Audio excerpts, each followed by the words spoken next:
I'm so glad you joined me once again. Well, we're at an interesting point in the book.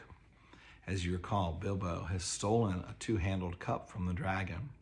And now, after the dragon reacted with some fury, he has made his way back down the back passage. And the last three words we read were, "Then Smaug spoke." So let's hear what Smaug the dragon has to say to Bilbo. "Well, thief, I smell you and I feel your air. I hear your breath.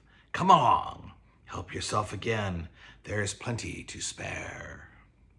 But Bilbo was not quite so unlearned in dragon lore as all that. And if Smaug hoped to get him to come nearer so easily, he was disappointed. "No, thank you, O Smaug the Tremendous," he replied. "I did not come for presents. I only wished to have a look at you and see if you were truly as great as the tales say. I do not believe them." "Do you now?" said the dragon, somewhat flattered, even though he did not believe a word of it. "Truly, songs and tales fall utterly short of the reality. O Smaug, the chiefest and greatest of the calamities," replied Bilbo. "You have nice manners for a thief and a liar," said the dragon. "You seem familiar with my name, but I don't seem to remember smelling you before. Who are you, and where do you come from, may I ask?" "You may indeed. I come from under the hill, and under the hills, and over the hills my path led, and through the air, and I am he that walks unseen." "So I can well believe," said Smaug, "but that is hardly your usual name." "I am the clue finder, the web cutter, the stinging fly. I was chosen for the lucky number." "Lovely titles," sneered the dragon, "but lucky numbers don't always come off."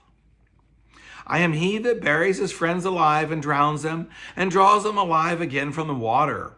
I came from the end of the bag, and no bag went over me." "These don't sound so credible," scoffed Smaug.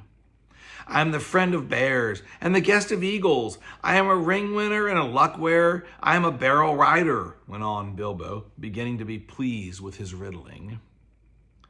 "That's better," said Smaug, "but don't let your imagination run away with you." This, of course, is the way to talk to dragons if you don't want to reveal your proper name, which is wise, and don't want to infuriate them by flat refusal, which is also very wise.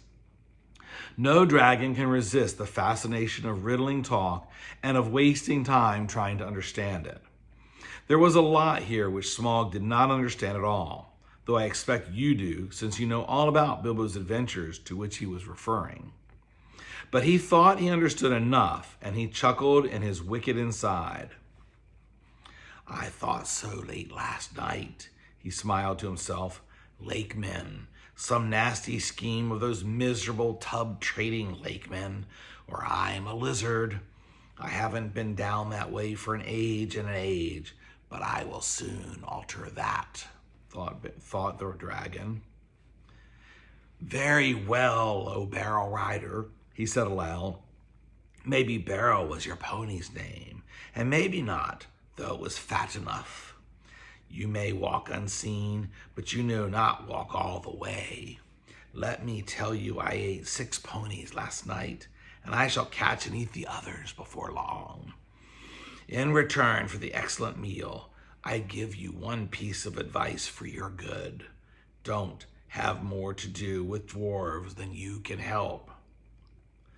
"Dwarves?" said Bilbo in pretended surprise. "Don't talk to me," said Smaug. "I know the smell and taste of the dwarf. No one better. Don't tell me that I can eat a dwarf-ridden pony and not know it. You'll come to a bad end if you go with such friends, thief barrel rider. I don't mind if you go back and tell them so from me. But he did not tell Bilbo that there was one smell he could not make out at all: the Hobbit smell. It was quite outside of his experience and puzzled him mightily. "I suppose you got a fair price for that cup last night?" he went on. "Come now, did you? Nothing at all? Well, it's just like them.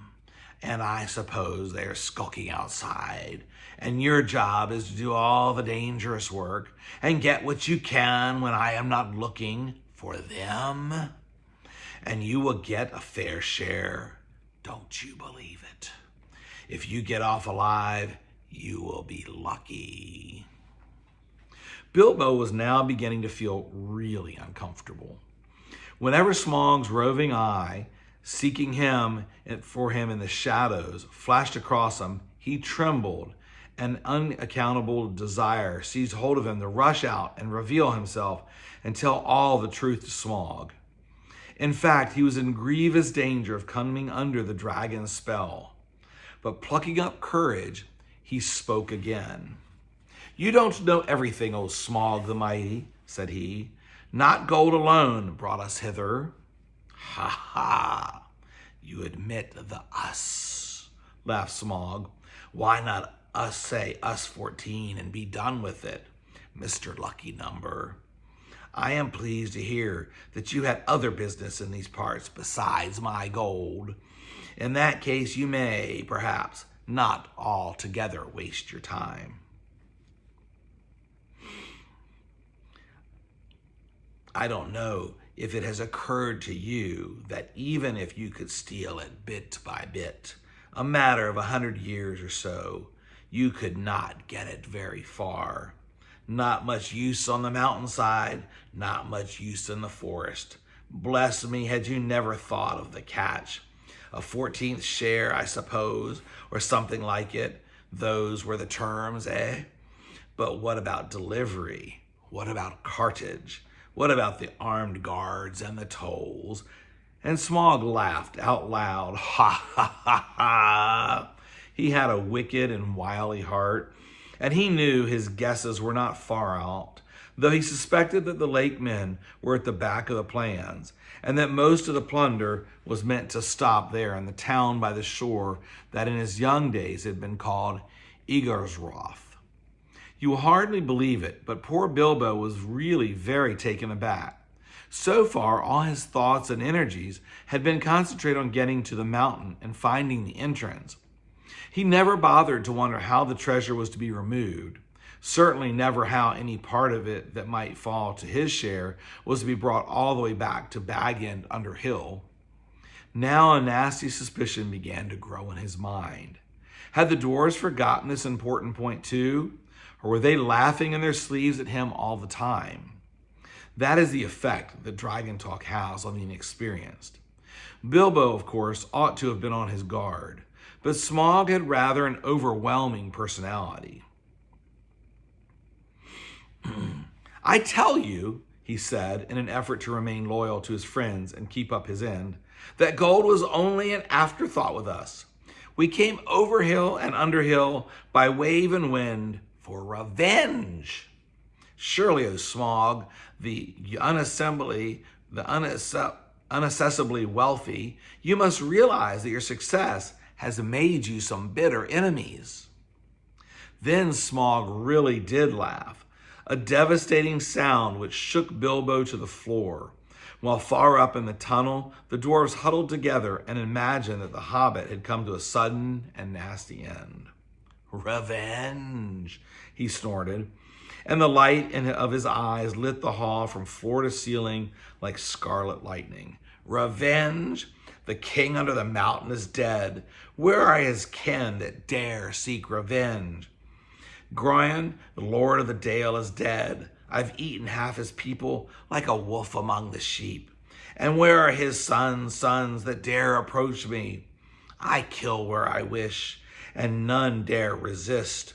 I laid low warriors of old, and there is not in the world, and their like is not in the world today. Then I was but young and tender. Now I am old and strong. Thief in the shadow," he gloated. My armor is tenfold shields. My teeth are swords. My claws are spears. The shock of my tail a thunderbolt. My wings a hurricane. And my breath is death. I have always understood, said Bilbo in a frightened squeak, that dragons were softer underneath, especially in the region of their chest. But doubtless one so fortified has thought of that. The dragon stopped short in his boasting. Your information is antiquated, he snapped. I am armored above and below with iron scales and hard gems. No blade can pierce me. I might have guessed it, said Bilbo. Truly, there can be nowhere to be found the equal lords of Lord Smaug the Impenetrable. What magnificence to possess a waistcoat of fine diamonds. Yes, it is rare and wonderful indeed, said Smaug, absurdly pleased. He did not know that the Hobbit had already caught a glimpse of his peculiar undercovering on his previous visit and was itching for a closer view for reasons of his own. The dragon rolled over. Look, he said. What do you say to that? Dazzling, marvelous, perfect, flawless, staggering, exclaimed Bilbo aloud. But what he thought inside was, old fool, why there's a large patch in the hollow of your left breast as bare as a snail out of its shell. After he had seen that Mr. Baggins' one idea was to get away. Well, I really must not detain your magnificence any longer, he said, or keep you from your much-needed rest. Ponies take some catching, I believe, after a long start, and so do burglars, he added as a parting shot as he darted back and fled up the tunnel. It was an unfortunate remark, for the dragon spouted terrible flames after him, and fast though he sped up the slope, he had not gone nearly far enough to be comfortable before the ghastly head of Smaug was thrust against the opening behind. Luckily, the whole head and jaws could not squeeze in, but the nostrils sent forth fire and vapor to pursue him, and he was nearly overcome and stumbled blindly on in great pain and fear. He had been feeling rather pleased with the cleverness of his conversation with Smaug, but his mistake at the end shook him into better sense. Never laugh at live dragons, Bilbo, you fool, he said to himself, and it became a favorite saying of his later and passed into proverb. You aren't nearly through this adventure yet, he added, and that was pretty true as well. All right, I think we're at a good stopping point. Can you believe that Bilbo just had a riddled conversation with the dragon? He did find out some important information, though, in his conversation. I hope you caught it as I shared it with you in the story. I look forward to hearing what happens next with you, and I cannot wait to get together with you again soon. Until then, have a beautiful day.